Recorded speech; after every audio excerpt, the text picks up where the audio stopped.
This episode is brought to you by Enhanced CBD, bringing you the best CBD products on the market. Head over to their website and use code SUPERNECESSARY for 10% off at checkout.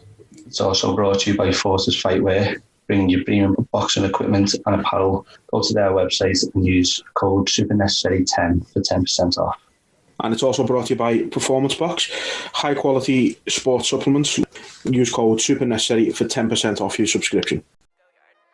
I got so much motherfucking design on right now. Break it down, bring it back, make it clap. 3 old thoughts, new guap, wear that thing. Bitches on my line, and you know they come straight. Hello and welcome back to Super Necessary. Today I'm delighted to say we're joined by CEO of the UK-based MMA promotion, Cage Steel, Dominic Gibbs. How are you doing, Dominic? Good, yourself? Yeah, good, thank you for asking. Thanks for taking the time. We know you've just finished training, so hope it was a good session. It was great. I totally forgot about it. So we did the sparring and rolling, everything up. So I'm like, oh. You're looking good after a spar. My usual attire, I'm usually in a shirt. I'm like, oh, well, let's do this. Ah, well, you know, promoting the brand, that's what we like to see. Yeah. So we'll jump straight into it. We know you're a busy man with everything coming up. So speaking of that, Cage Steel 26 coming up August 21st. Fans are going to be in attendance for the show. Just how excited are you to see fans back? Mate, it's been a long time, you know. It's been a tough old road for everybody in the kind of entertainment hospitality industry. So getting fans back in the stadium, you know, one of the things that we pride ourselves on is the atmosphere within the kind of, I was going to say Doncaster Dome, but we've obviously done Sheffield Arena. It was the same there. So, you know, having fans there is just it's just amazing. Can you speak a bit about that? Obviously, the whole thing with COVID and that from a business standpoint. I mean, can you talk about how much it's impacted promotions like Cage Steel? From a business point of view, what a shit show! Like, oh my god, you know I had a club as well, so you know nightclubs are shut down and. So I kind of two of the worst industries going. Yeah. The MMA world suffered so much. You know, you've got young fighters who their career is very short, and they've literally been robbed of like almost a year and a half. Some have had fights, but they've not been what they've wanted. You know, behind closed doors and things like that, but they haven't been able to progress. And that's kind of who I feel the most sorry for is the fighters, because they'll never get that time back. Yeah. Have you noticed things like have fighters been taking fights just for the sake of fighting, not necessarily the best to progress their careers and stuff and things like that? Yeah, you know, the show that we had to do behind closed doors, we kind of match people, and it was about keeping them active, keeping them busy. So you couldn't really concentrate too much on career. It was about like just getting out there, I suppose. Yeah. And the nightclub have you still got that? Is that back open now with the restrictions lifting? No, do you know what? So I was looking to sell it before COVID. I'd kind of done a handshake, done a deal with someone to take it over. I wanted to put more of my time into Cage Steel. It's my passion. It's what I love. The nightclub thing was like, I turned it into like a wedding venue. It was doing really well.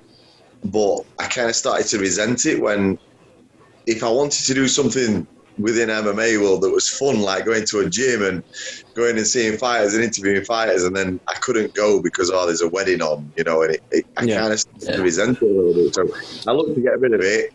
I'd kind of got an agreement to get rid of it, and then COVID hit and the company that were taking it over went into administration, so the whole thing's just shut, mothballed, done.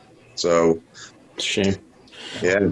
Like you say, you know, nightclubs, MMA, things like this, they just didn't get the support that other things needed when, you know, they're just as important in people's lives, and it's a travesty. Yeah, it is, you know, the whole shutting gyms and stuff like that, you know. I mean, I could go on about this page because it's one of my kind of pet hates. Yeah. You know, I think it's been terrible.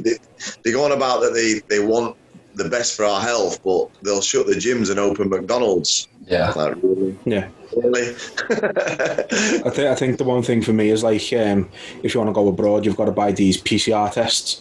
If it was really about health, why not let people use the NHS ones? Yeah.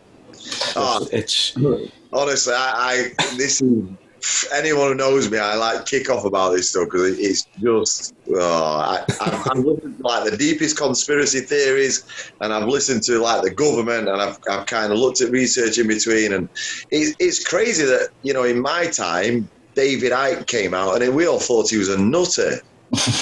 And now he's like being proven right, and I'm like, what is happening? I know, it's crazy. Tell you, I think, you know. Yeah, no, by the sounds of it, I think Joe Rogan would have a blast with you, though. They're on this podcast. That'd be a good podcast. So, obviously we mentioned COVID. In the situation as it is at the moment, the restrictions have lifted, but there is still that sort of air of uncertainty about it all at the minute. Are you at a stage now where you've just got to sort of take a positive risk?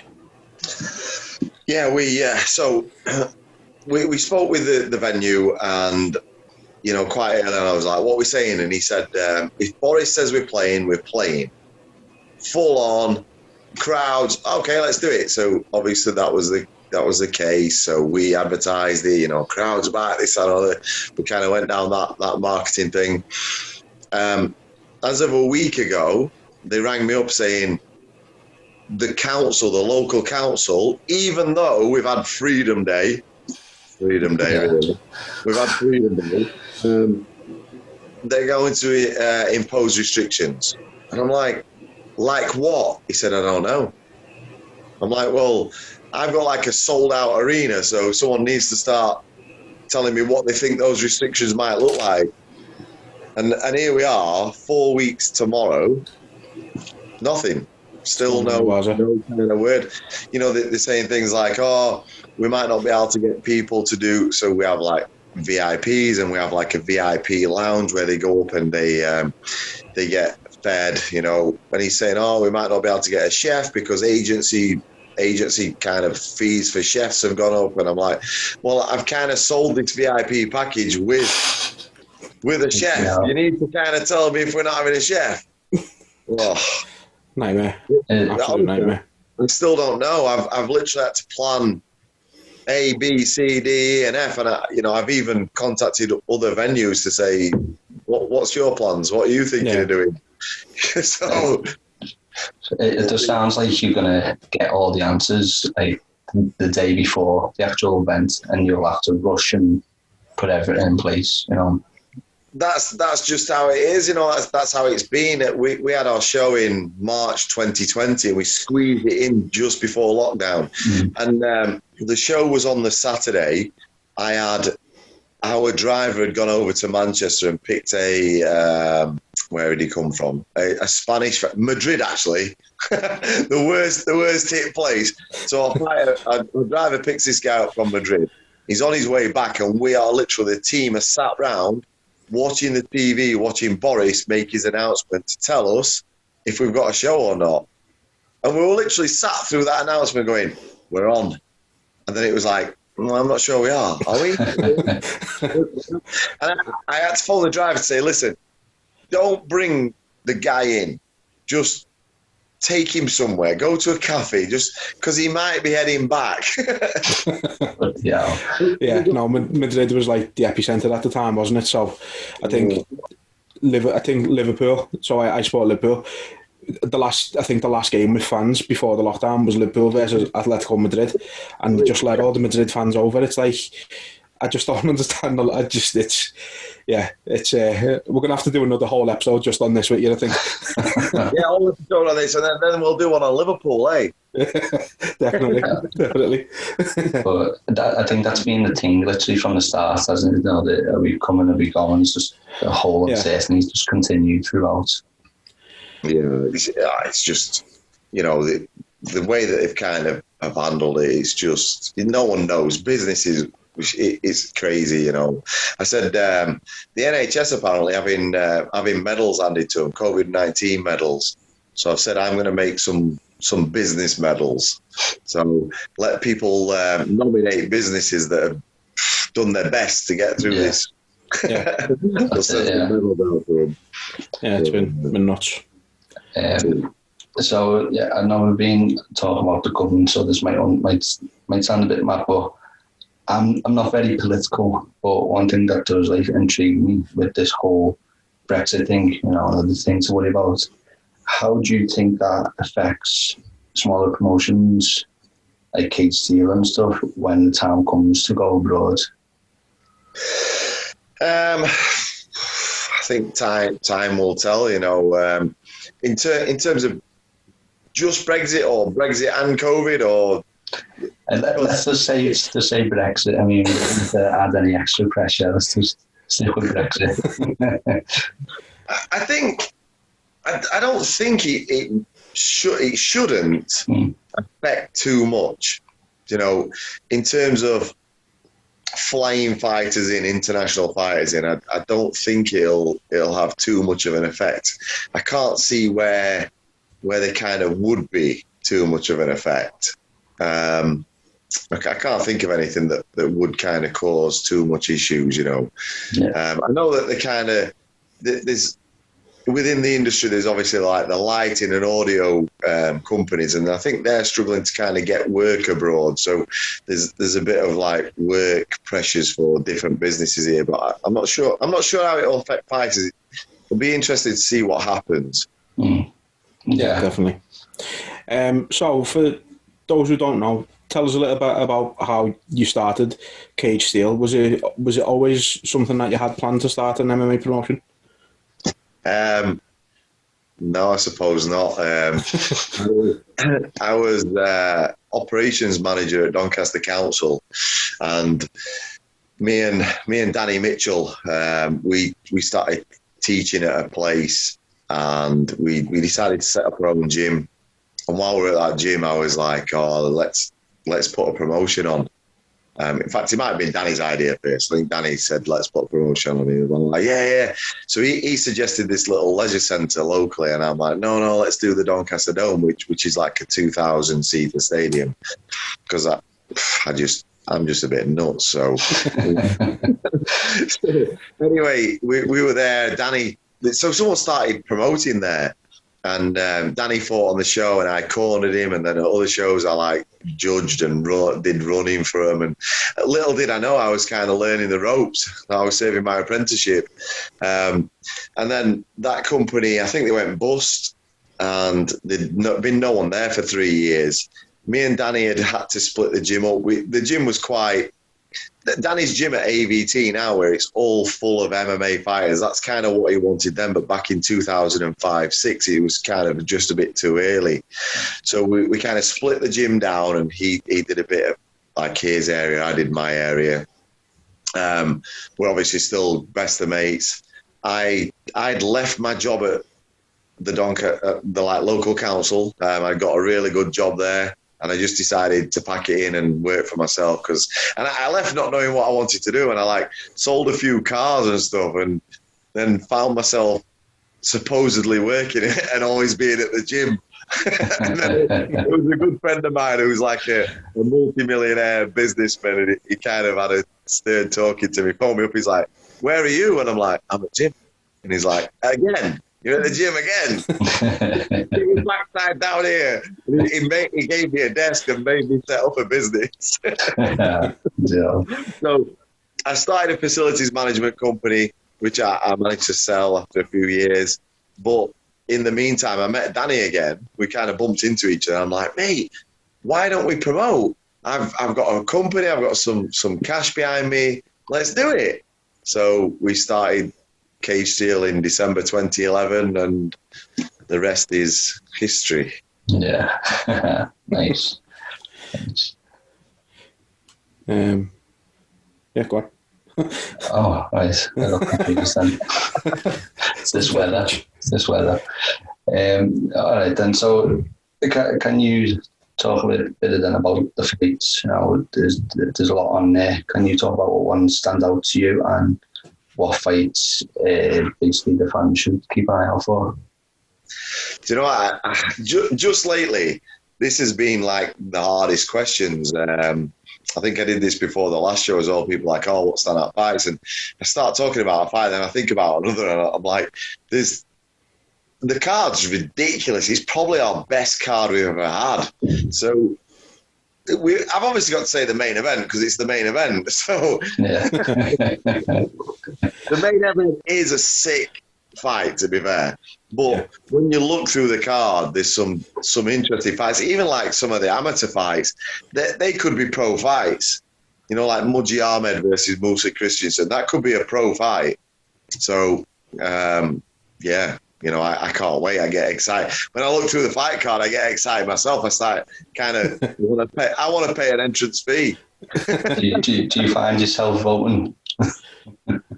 Do what, sorry? Do you find yourself voting when you're looking at the fight cards? Voting? Yeah. So you might win. You know what, right? I was talking about this the other day. I kind of don't look at the fight card and look at it from a business point of view. You know, who's my big ticket seller? I want this guy to win, or I want this to happen. I kind of get to know the fighters, and I'm one of them people that I get to know them that well that I like them both. And then I never know who I want to win. And I don't get me wrong, I will have if he wins, I'm going to do this. If he wins, I'm going to do that. If it's a draw, then this will happen. But I never then think, you know, if you think fighter A wins, that's the best for the promotion. I won't be kind of willing that on, because I'll be like, it's fine. If it's plan B, it's plan B, because that we'll just make the best of it. So I kind of don't plan it on a business point of view. I just watch it as a fight, and then we'll do whatever we have to do after. And I enjoy it more like that. Yeah, that's it. Enjoy it as a fan, and then go back to being the CEO. That's it. Best of both worlds for you.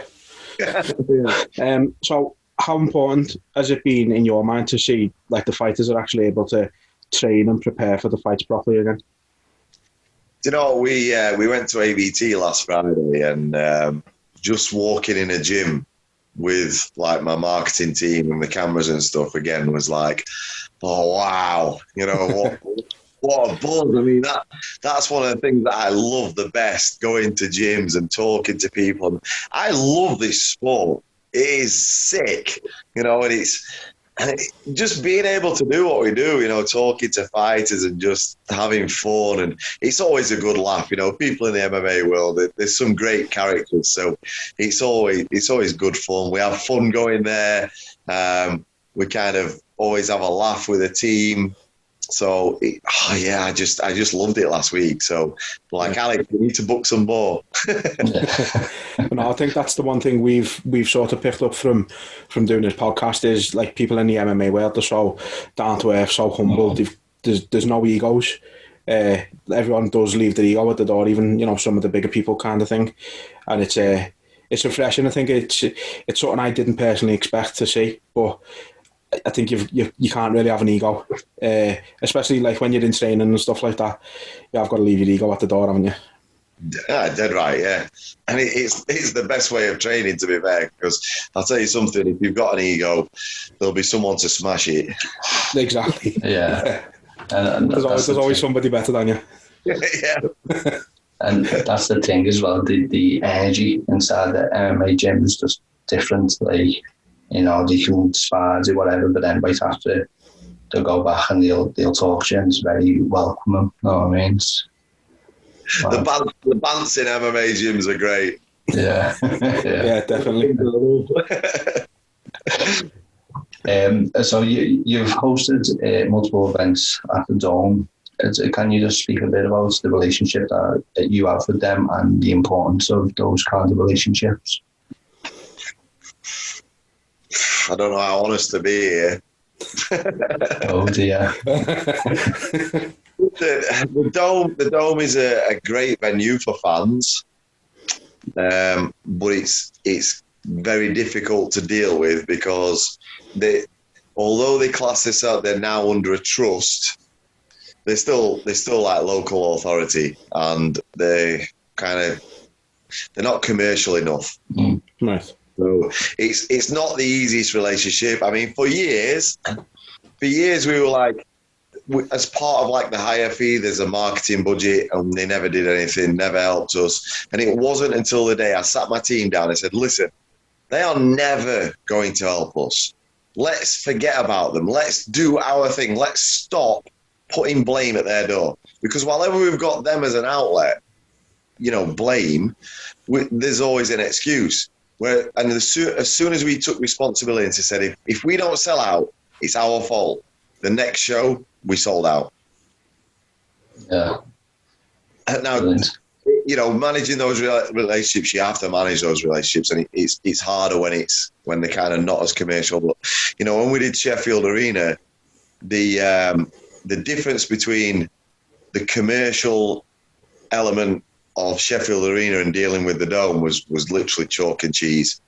It was unbelievable. The kind of marketing guy comes down from his office. He's like, right, give us your links. This is what we've got to do. We're going to send you to our database, and we're like, what's this? My head of marketing's like, what's happening? But that's it. I suppose Sheffield Arena is more used to putting on your bigger events like music acts and all stuff like that. So they're used to that kind of thing. That's their bread and butter, isn't it? Yeah. It was great to do because everything kind of worked out. I'd kind of it had been a dream of mine to actually do an arena, and I class myself as being very lucky in the fact that I had a ticket for Hillsborough 1989, and I came down with flu and had to sell my ticket. I was there in the January, and I was only 17, so I stood at the turnstile that collapsed. And I would have gone back there. So I'm kind of lucky that I wasn't in that. So it came up to like I think it was like 25th, 30th anniversary or something. And I was like, I got my two lads with me. We went to Hillsborough on the day, the 15th. And I kind of discussed with them, we just stood the stream that runs by Hillsborough. And I said, do you know what? I've always wanted to do an arena. And I was lucky enough not to be in there, and I should just do it. And if I lose money, if I lose everything, so what?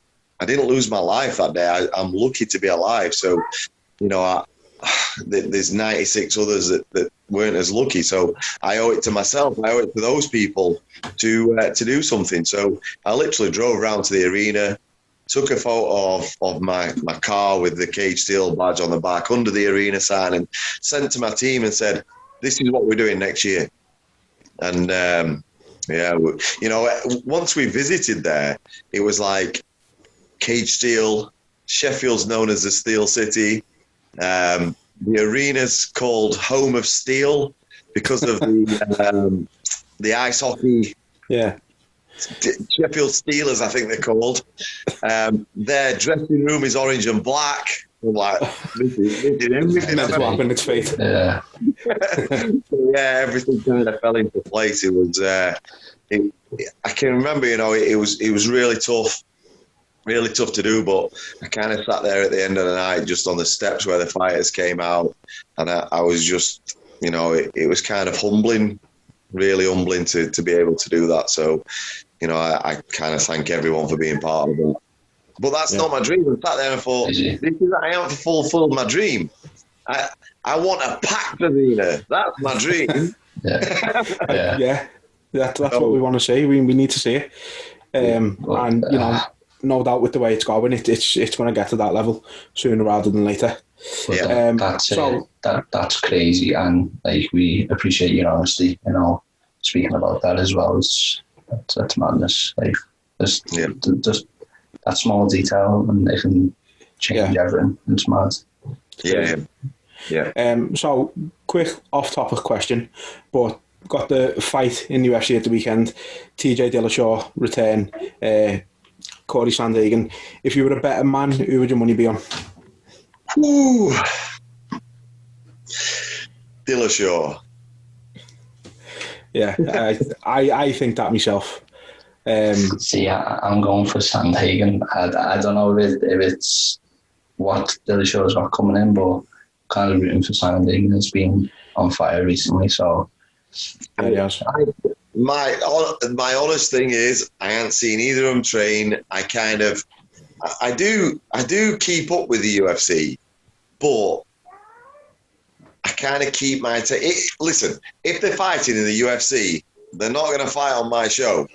So I kind of don't put time into stuff. I truly believe in Bruce Lee saying of keep what is useful and get rid of what's not. And I think, well, I'll watch the UFC because it's MMA and I love it, but I kind of don't watch it with the same kind of UFC fan, where I know who's doing what, who's training what, and I kind of watch the UK stuff or watch up and coming fighters, or I'd rather watch some kind of local show that have got 12 fights on that no one's ever heard of, and see who I think he's a good kid. Yeah. That's it. So, you've got to have that blend, haven't you?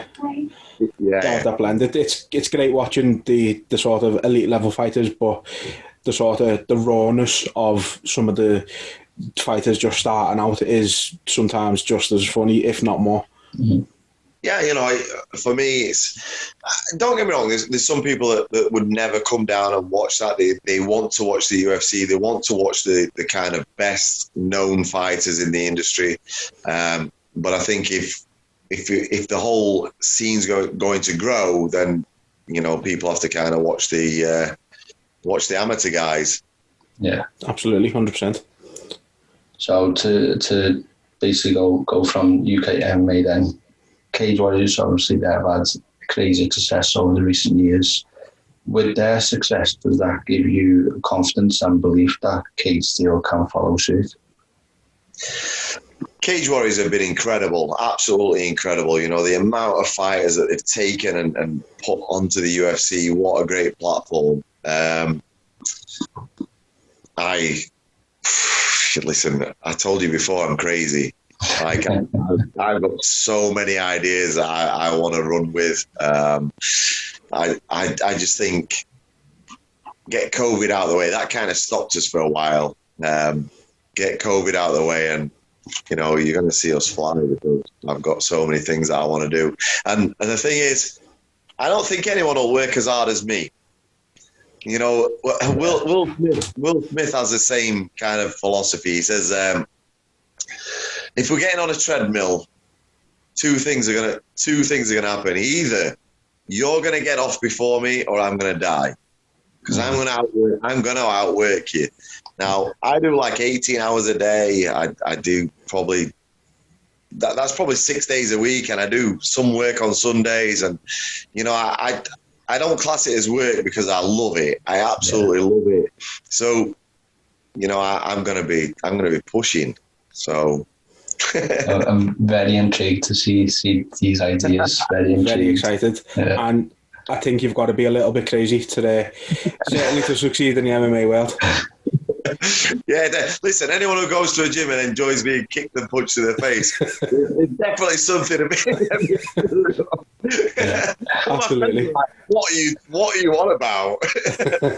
Get kicked in the face and run back the next day. It's a different type of mentality. It is. Nice one, mate. Good kick, that. Next time, throw a bit harder. Yeah.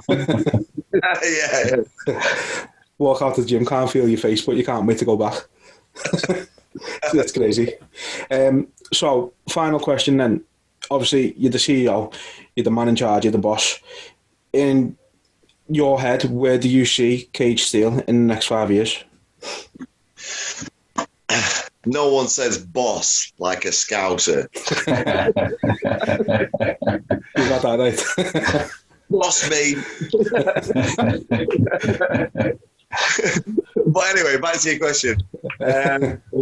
How much do I reveal? Listen, I told you I'm crazy. I absolutely love this sport. I love the brand. I've got so many ideas, some of which are kind of open within my business plan, which I ain't kind of solved in my own head yet. We literally had a team meeting today where we do lots of like kind of planning days and fun days, and I kind of enjoy those days because we start looking at where we're going to be ourselves in 1 year, 3 years, 5 years, and it is very exciting. You know, I get kind of passionate about it. I think there's loads of things to come. Well, no, I know there's loads of things to come because obviously I was in the meeting. So it's gonna be great. You know, we're not just about promoting fighters, you know, or fight shows. You know, Cage Still now we're in schools, we're teaching school kids. We like doing a show's hard enough, and now I've got 6-week holidays as well. So we're doing 4 different venues for 5 weeks or something like that, where our instructors are teaching like kids on school fields, scout huts, and although it's kind of mad from a business point of view and keeping up with it all, it's just great to do because we're giving back, you know, and that's the whole thing. Is martial arts have given me a great life, and I believe that, you know, when you're there and you're kind of struggling through, you'll always look up and someone will pull you up. You know, my friend phoning me up saying, "Get your backside down here. You're getting a desk. You're starting a business." He gave me a pull up. You know, when you're up there, it is your absolute responsibility to look down and put your hand out and pull somebody else up. Now, there's lots of kids that have suffered, especially now. COVID has literally destroyed kids. They're suffering mental health. They're suffering, you know, physical activity. You know, and you know, we set Cage Still martial arts up because I always wanted to do it as a project and never had time, and COVID gave me the time, and it was pushed even more so when about 8 weeks ago my 25-year-old nephew took his own life. You know, and it's things like that I want to make that difference for. I want to be able to kind of have Cage Still leaving a legacy. And it's not my dream. My team pick up that dream, and the whole MMA world. You know, we did like the pay-per-view, the behind closed doors, and everyone's there. You guys giving your time up on a Friday night to talk to me. You know, you're the ones pushing the sport. The fans are pushing the sport. The fighters are pushing the sport. You know, people always talk to me, and it's like I'm the least cog in this massive, massive wheel, because without all of you guys doing that, this doesn't happen. So, you know, I love what I do, and I love giving back. And, you know, Cage Still in 5 years' time, I think we'll have academies across the UK. I think we'll be doing amazing things in kind of the kind of promotions definitely going to grow. I've got so many things that we want to do, so many exciting things, and I want everyone to be part of that journey. Like I said, this isn't my journey, this is all of our journey. Yeah, definitely. Couldn't agree more. I'd love for in the next few years or whenever for MMA for kids to be able to do it in PE rather than badminton, you know, rather than do like MMA or something. You know what I mean? Yeah. You know, you look at it and you think, well, the government for years have spent millions passing millions and millions of pounds to ball sports. And here we are. We've got a worse society. We've got less respect, less discipline. Give us a chance. Give us a chance. Let's show what martial arts does. You know, we all talked earlier about the buzz in the gyms, the banter, the ego left at the door. You know, I honestly believe that we can do this, like pushing martial arts to kids. Martial arts gave me everything that I ever needed to kind of succeed in life, the respect, the discipline. And you know, I've kind of made no bones about hiding the fact of what happened in my life. I got into football, and I had about 5 years out of martial arts, and I got into football violence. I got arrested at quite a few grounds. I got my season ticket, my Liverpool season ticket taken off me. That hurt me. That hurts. I can imagine. It hurts me, and it wasn't even me. I could have gone to jail.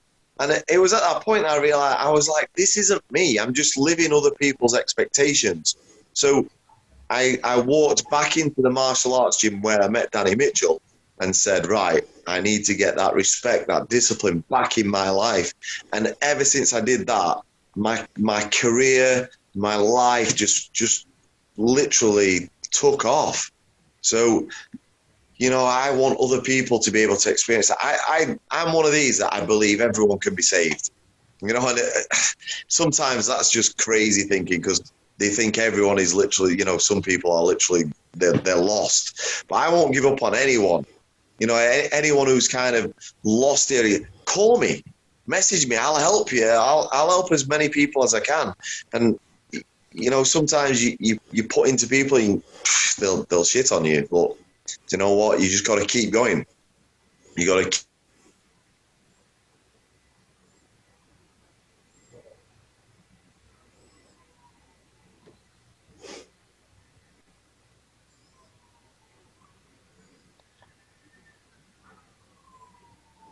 Have I lost you? Oh, There we go. yeah. There we go. Oh no, I've been talking for ages. Oh, just Thankfully, it's coming to the end at least. Anyway. Thankfully, that didn't happen halfway through.